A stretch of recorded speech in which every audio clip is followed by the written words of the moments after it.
I did an audit yesterday. I was auditing someone's portfolio, and it was really interesting because what he said to me was, he goes, RC, I've been listening and following you for years, and this is someone who's accomplished in life, and he goes, but it's interesting. Every time you said it, I'm like, well, I don't need to do that. I don't need to do that. And he said this out loud to me. He goes, what I realized was I was scared. I was scared to have someone else look at my portfolio. And he started laughing. He's like, one of the reasons I was scared is because I like my money manager and I'm not going to mention the big box advisor, but I like him. And finally I said, this is ridiculous. I am scared to get my portfolio audited to see where all the leaks are and how big are the leaks, and are they really just leaks? Or are they gushing holes? And he goes, finally I did it. And he goes, the thing that actually had me do it and it wasn't, I should say it wasn't the money, but it was the money. And he said, it wasn't until you said you would charge me afterwards that I finally said, what, I'm scared to do this. This is silly. I've been listening to RC for so many years that I want him to audit my fill in the blank, my big box advisor portfolio and finally see where the leaks or the gushing holes are. And that's one of the things I did for a group of people. I said, look, I won't even charge you the very minimal fee until after the audit is over, and then you can decide if it was absolutely worth your time or not. And he says, it's interesting how that actually was the difference that made a difference for me. Hey everybody, this is RC Peck, and this is my weekend podcast. I've changed the title page a little bit to Evidence-Based Wealth, which is really what I do. I follow the evidence. I don't follow the marketing. I don't follow what feels best to my brain, but I follow the evidence based on history and probability and math. And really, that's what we talk about each week in these podcasts. And what I've been noticing a lot lately is how scary things are out there. Now, they're always scary out there because you have the billion-dollar pick of the month newsletter industry scaring the heck out of you. But here in the US, we do have Halloween coming up in less than 2 weeks, or no, actually just a little over 2 weeks. But there's just so much scaring going on in the United States and the world with the presidential election coming up within a month, within 30 days, which is amazing. And look, when our brain is scared, our prefrontal lobes turn off. They do. They literally go offline. So it doesn't matter what your IQ is or your best laid plans. If your prefrontal lobes get turned off or go offline, your limbic system turns on, your amygdala turns on. And when this this reader of my research, we had a conversation yesterday, and I audited his big box portfolio. He actually said that is why he hadn't reached out to me. He goes, because each time his prefrontal lobes turned off, his limbic system turned on and his amygdala took over. And it wasn't until he said out loud, I think I'm scared. I'm scared to do this. And what's interesting is when you say out loud the emotion you're feeling, that actually depletes the blood flow to your amygdala, and your amygdala, your limbic system, turns off and your prefrontal lobes turn on. This is true, and we only know this now. I've always felt it and knew it from a guttural point of view in the last 19 years, 20 years of working with people, but now there's functional MRIs that actually show brain scans that when you verbally out loud identify the emotion you're feeling, especially if it's being scared, that it actually calms down that limbic system and your prefrontal lobes, or your brain in many ways, turns back on. So there is a lot of scare going on with a couple things in the market, and I want to talk about them because it is super interesting.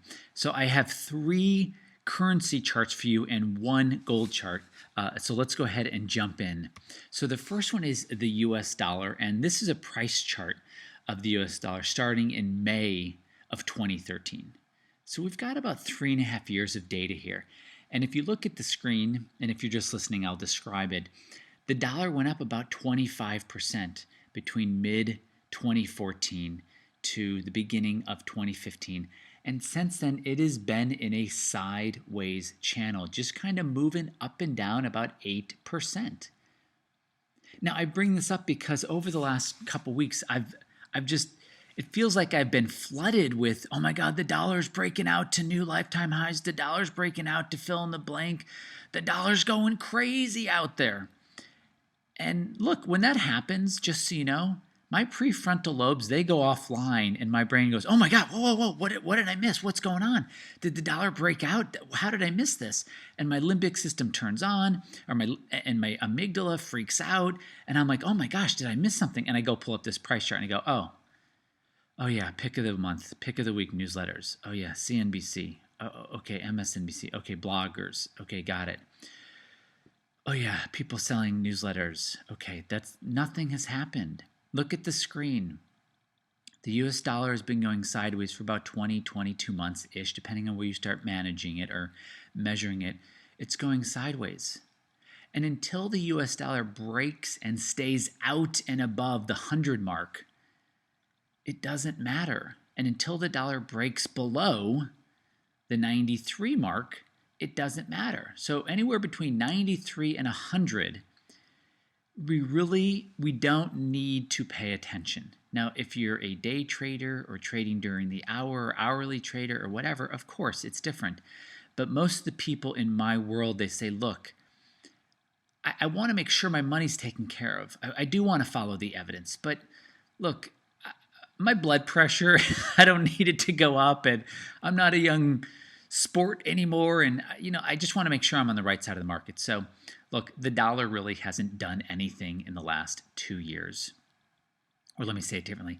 Since it's clearly been inside this about 8%-ish channel, nothing really has happened. I'll point out one thing more on here. Between about here, where my cursor is December 17th right here, to July, I got to make sure I get this right, to about July 8th right here, that's when gold went up 30%, right? So during that time period, the dollar fell from about 99 and went down to about, and let me just follow this up again because I didn't do this. It fell to about 97. So it fell about 2%. The dollar fell about 2% when gold went up 30%. So this idea that one has to go down and the other one goes up is actually not true, because really what happened was the dollar went from 99 down to 93 back up to 97. And during that whole run, gold went up 30%. Now, since that July 8th, gold has fallen 8%. And during the exact same time period, the US dollar has gone up 0.5%. Now, the next currency I just wanted to show you is the euro, because it is the second most used fiat currency on the planet. The first is the US dollar. The second is the euro. And here's the euro, just kind of doing the opposite of the dollar, bouncing between, 1.15, meaning it would cost $1.15 US to buy the euro at certain points in this channel, all the way down to, $1.05. And as long as it stays in here, there's really not much to report, which is the problem if you've made some sort of unknowingly agreement with someone to report to you every day or every week or every month that you have to do something, right? I mean, clearly, if I had a newsletter selling currency information, every little squeak, turn, and scribble, it would be a panic thing. But when you zoom out and you look and go, oh, look, the euro did a huge fall from about $1.40 up here, right down to about $1.05 in US dollar terms. So this is the euro in US dollar terms. I didn't put that in. But really, it's in a channel until it breaks down below the channel. There's really not much to report. And it could very well be that this is going to be the trading range for the euro and the dollar for a while. Now, to me, what's interesting is what's going on with the British pound. And I have to be honest, I don't really pay that much attention to the British pound until my British clients email me or call me. And I've had British clients from the beginning, or clients in the UK, because if you're in Scotland or Wales or Northern Ireland, you're being compensated in British pounds. But if you look at the screen here, this is the British pound being compared to against the US dollar. And it just kind of in this falling channel. It's just kind of falling from about July of 2014. So it's been falling for 2 years and 3 or 4 months. And here back in June is the Brexit vote. and you can see the pound really started to stabilize. And I'm willing to bet that it started to stabilize because people believed, hey, the pound will stay in the European community, but in fact it didn't. That's why it broke out, and then finally when they saw, oh no, the Brexit happened, it moved back into the channel, and it's been pretty volatile, but it's really just stayed within this channel. And what is interesting with the UK clients who have reached out to me, they've actually said, hey, RC, gold's doing fine. We're doing great and gold's doing good. And I'm not saying this for anyone who's paid in US dollars or, Australian dollars, but, everything is perspective. And British people who own gold and have owned gold for the last 14 months, they're psyched. They're happy. It is still going up because, as you see on the screen here, when the black line goes up, that means gold is appreciating against the British pound. And so right now it's the British pound's turn to weaken, and they're doing that, and that is actually helping their economy, because that means their exports will go up because more people will be able to buy all of those British goods. And the number one trading partner of the Brits and the Scots and the Welsh and the Ulsters, Ulster is the 6 counties that make up Northern Ireland, is Europe, or continental Europe. So, perspective matters and big picture matters. Okay, so what is the takeaway? Okay, first of all, the takeaway is step back and follow the big picture. Know what the big picture is, whether it's with the S&P 500, the US dollar, gold.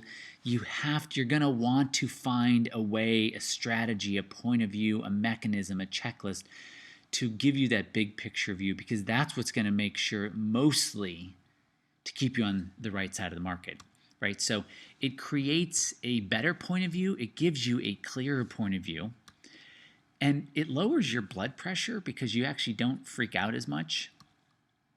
And one of the things I love that it does, kind of that big picture, which I've shown you on the last 4 charts, is it eliminates the noise. And when you eliminate the noise and when you get that better point of view, your prefrontal lobes stay online.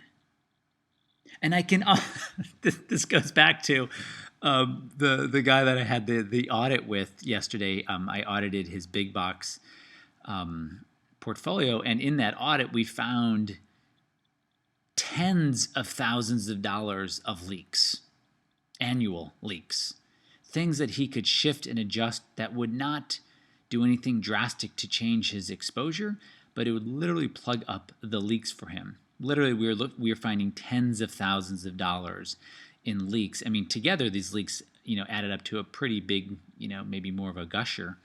But it was in that audit, and he said, I realized that he had 17 positions. He goes, I look at these 17 positions, it just shuts down my brain. I don't know what to do. And then, because he had been listening for a while, and I talk about the foundation of your money, the foundation of your investment money is not the stock market. It's understanding how your brain works. That's the crux of everything. It's not a ticker symbol. It's not a moving average. It's not a pick of the month newsletter. It's understanding how your brain works, because ultimately that's the container that's holding your money, is your behaviors and understanding how your brain works.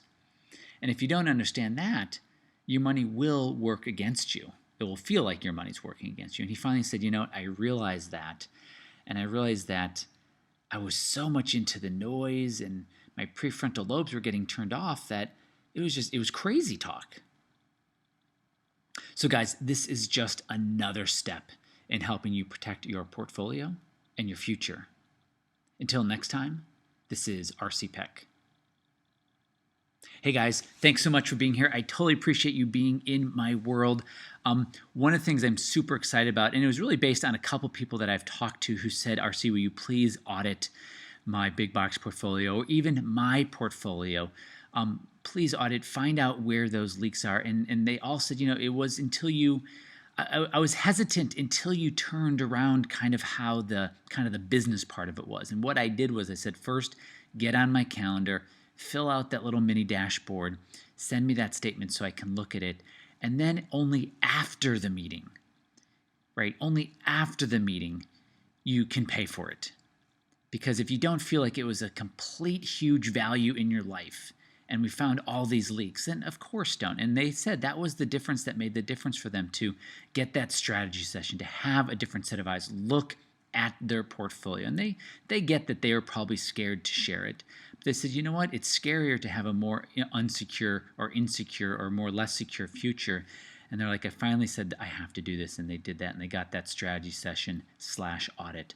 So I'm super excited about that kind of being the new process, because it seems to be lowering a barrier to have people. So if you find yourself noticing, yeah, that was the thing that I wanted the barrier to lower, then you will like that shift that I made. Hey guys, have a great weekend. Thank you for being in my world, and I will speak with you next week.